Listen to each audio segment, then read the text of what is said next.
Bonjour everyone. Je suis désolé, je ne peux pas français très bien, so I will speak in English today if that's all right. And I hope most of you can follow me. I was a bit scared away by the previous talk, which was all in French, and I was suspecting I might need to speak in French today, but luckily that's not the case. Today's talk is about not just the opportunities of artificial intelligence, which are truly exciting and truly impressive to all of us, but also about the downsides and the potential risks arising from AI. And a specific risk that we are very concerned about is what is commonly rephrased as deepfakes. Yeah? So we'll talk today about what are deepfakes, how we identify deepfakes, how we combat deepfakes, and what's next in the entire space of audio, video, or also paper and documentation-related deepfakes. Yeah? My name is Sebastian Stöckler. I'm German, and I'm KPMG's Global Audit Innovation and AI Leader, and I'm also the Chief Technology Officer for KPMG in Germany. And with me today is Nicolas. Yes, hello, it works? Okay, thanks a lot. Thanks for the invitation, Sebastian. Sure. It will be difficult for me to do so in German, so let's do this in English. So I'm CEO and co-founder of the company called Label for AI, focused both on identifying and detecting the false content generated by AI across all the formats, so image, video, audio, but also text, and through two types of technologies, the watermark and the forensic analysis. Excellent. So maybe to start us off, I should ask you how to define deepfakes. Can you help us with that definition? It's probably something we all have a little bit of an understanding about, but how would you define deepfakes? Well, you know, the fact that we want to fake a content is not new, but the deepfake with the AI bring this phenomenon to our all new level. So deepfake is defined as a synthetic, highly realistic media generated by intelligence, by artificial intelligence, to look very real. So some of this content are made for fun or for entertainment, like face swapping. But let's be honest, many of this content are designed to manipulate, to deceive people. So this is a very powerful tool, as it can serve political, ideological, or even reputational agendas, because it can spread false narrative at scale. Yeah, excellent. And I think many of you will likely have seen or heard about specific incidents in the media. You might remember Taylor Swift, a very famous singer, being manipulatively portrayed in social media, and then once a picture is out there, it's very hard to take it back, right? So that's very damaging to an artist, a performer such as herself. We also have seen, other incidents of politicians being, falsified and portrayed incorrectly. For today, I tried to do something. I failed to actually present it to you because the Wi-Fi connection is terrible. But what I did is I generated an audio recording of my voice in German and in English about something I've never said, right? So all I had to take is a sample of my voice from a random conversation unrelated to the topic, and then have a text and match the two pieces together, right? Match my voice with a text that I'm supposed to say, and as a product, I get a relatively good audio recording of a potential, statement I would make that is absolutely not happening in reality. And that's clearly a risk that is going far beyond entertainment and media into everybody's businesses, and maybe that's what we focus in this discussion on. So from your perspective, Nicolas, as you think about businesses and risks arising from deepfakes, what examples come to mind? Of course, I need to mention the famous one, maybe the most famous example. It was in Hong Kong, and I think it was last year or in 2023.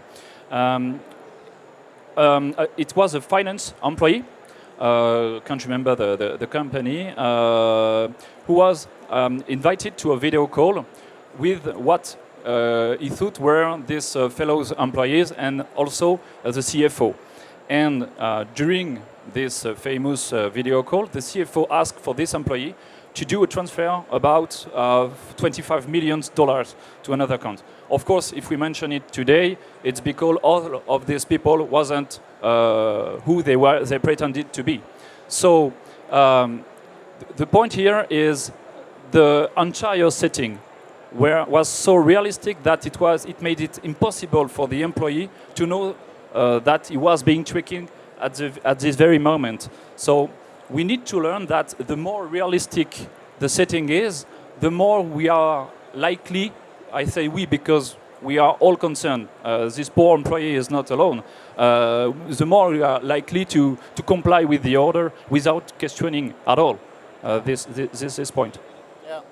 So we've had two examples already. So one was audio, my supposed mimicked voice. We had video, right? And what else? If you think about other processes and other areas of organizations, as it comes to maybe also document-related falsification and deepfakes. Maybe we can mention an HR case. It was a job applicant from North Korea who used a real-time deepfake technology to hide his real identity from his potential employers. And the fact he was not alone. It was a global campaign, a state-sponsored employment scam, of course, by the North Korea government, aimed at organization and, of course, globally for malicious intent.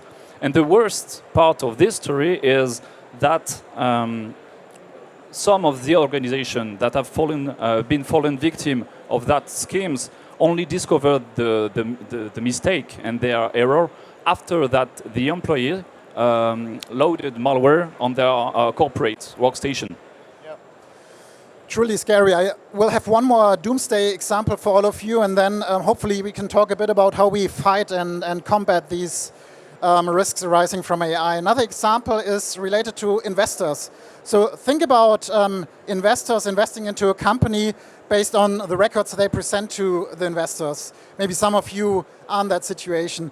There was an example of a company, I think in Romania, that was falsifying their bank statements to qualify for an EU investment into receiving public funds to build out infrastructure. And that's of course something that now leaves the boundaries of one single organization and talks about the capital markets and the wider range of investors, and has certainly risks that are going beyond the original boundaries of the organization. So maybe it's time now to think about a bit how demystify we it. How can we combat and fight deepfakes? That's a good question.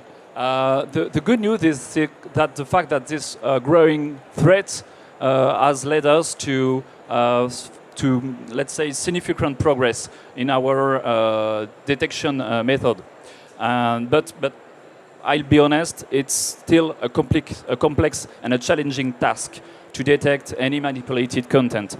Why? Because while the obvious artifact, the famous 6 fingers, the distorted faces, or the unnatural blinking in the video, all of these artifacts are now very rare. But there are still, let's say, invisible traces on the deepfakes.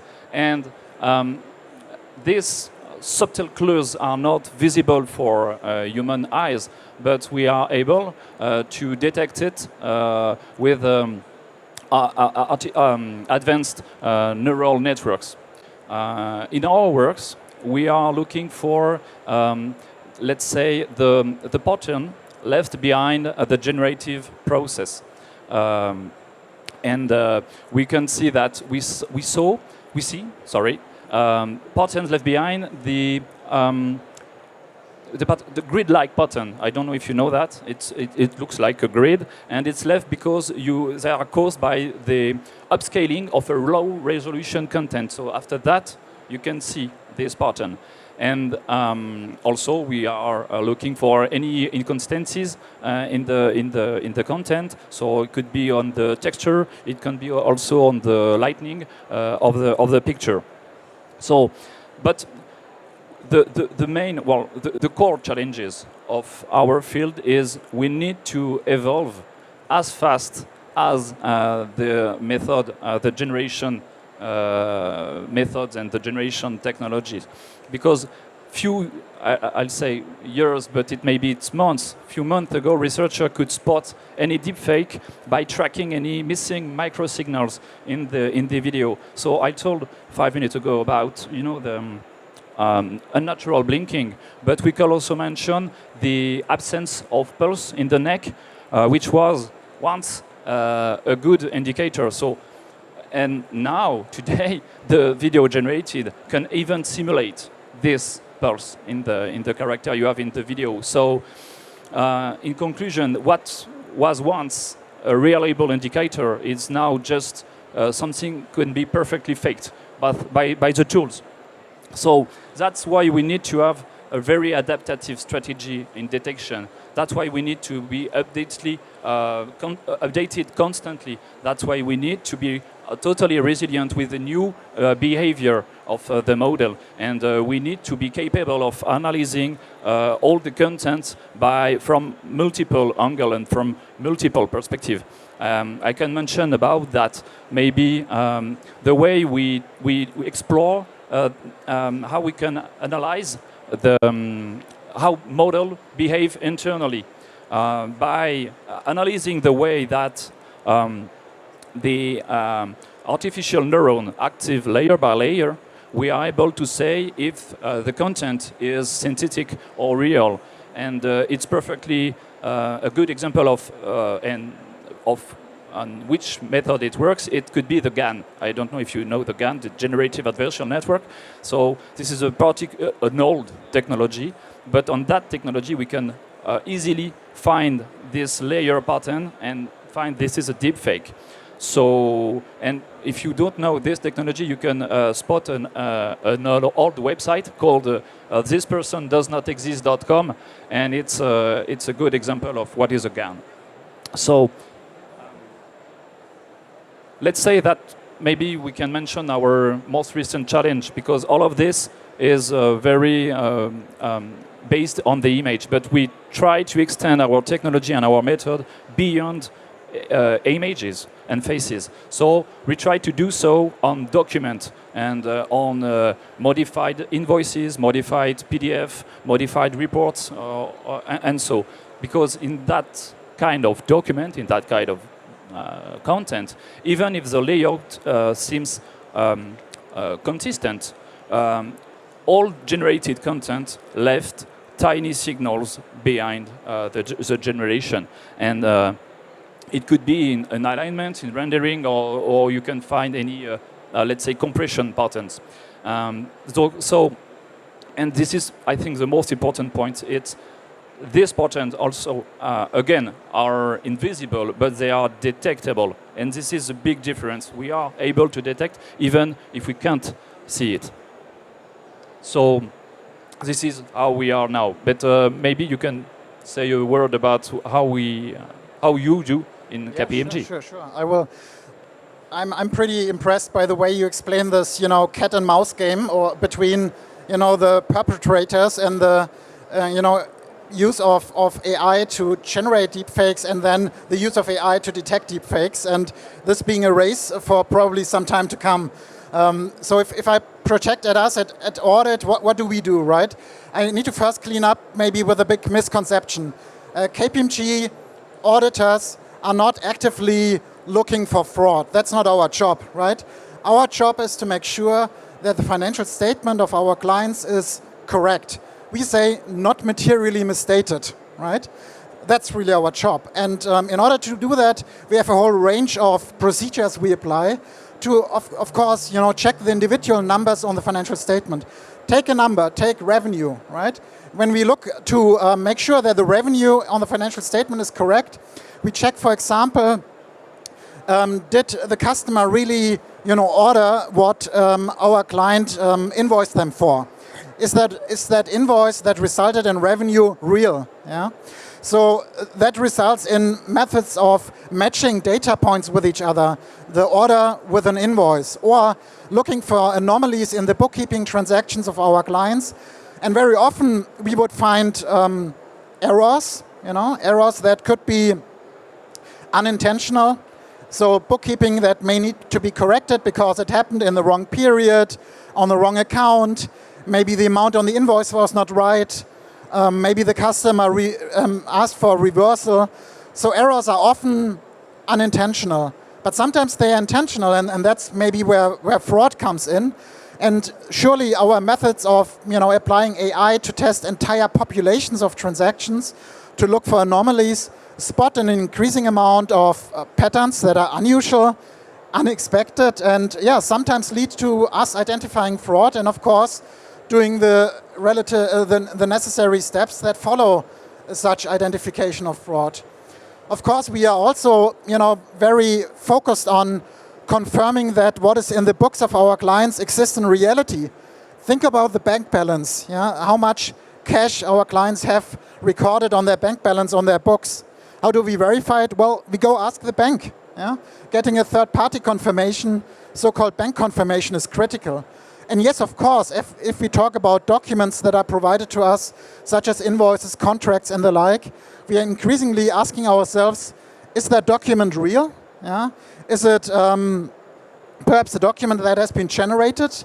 Or is it really reflective of a transaction that happened in reality? And is the signature on a contract real? And in this context, we are looking for methods such as watermarking, right? Is that perhaps a mean to prevent the generation of deepfakes? And maybe, Nikolai, you can tell us a bit about how you look at the promise behind watermarking. Yeah, watermarking. Maybe I should mention a number before that. It's in some region, platforms has reported 700% surge in flagged synthetic content. So the point here is it's not only about deepfake, it's the rise of the synthetic content. Another number could be, say that the estimation is about 50% of the content shared on this media, social media will be synthetic at the end of 2026. I don't know if it's a real number or a real projection, but this is the case. So the watermark is one of the most promising technology to address the challenge of identification of the synthetic content. So the watermark is not what you think it is. It's not a big logo on an image or a visible one. The watermark, the real one, is a digital signature seamlessly embedded into the content, whatever is the content, even the text, and invisible to the eye. You do not disrupt the content, and you can detect it through the right tools. And to be honest, and it's not because it's my company, but let's say that this technology has widely been recognized, even at the regulatory level, as the best way to identify the authentic content. Why I say so? Because you know that in the AI Act, Article 50 states, beginning, it'll be applied from August 2026, and this article states that all the generated and synthetic content have to be labelized with a robust and a secure technology. And that's why my point here is to say that all watermarking are not designed equal. You need to have a robust and a secure watermark. What is the meaning of that? It's that a watermark robust means that it can be, it must survive to any crop, to any edit, to any format change, any compression. You need to keep it even if you modify the content. And secure, it means that it can be cloned or removed by any attacker. So we need to be very careful about that, because a weak watermark could be would do more harm than good by giving let's say a false feel of security, and it's clearly an open door to any spoofed content.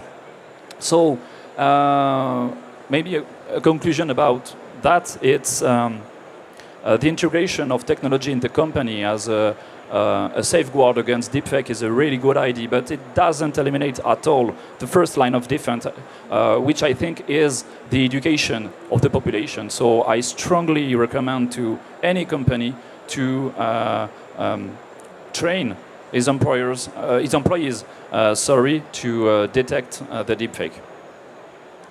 Very fascinating. And when I think about watermarking, I think about it perhaps being a mean to instill trust in documents, just like encryption generates trust in data exchange and data sovereignty and data governance. And let's see how that technology will evolve. But I would say merci beaucoup pour votre visite and joining me, and merci beaucoup to everyone here.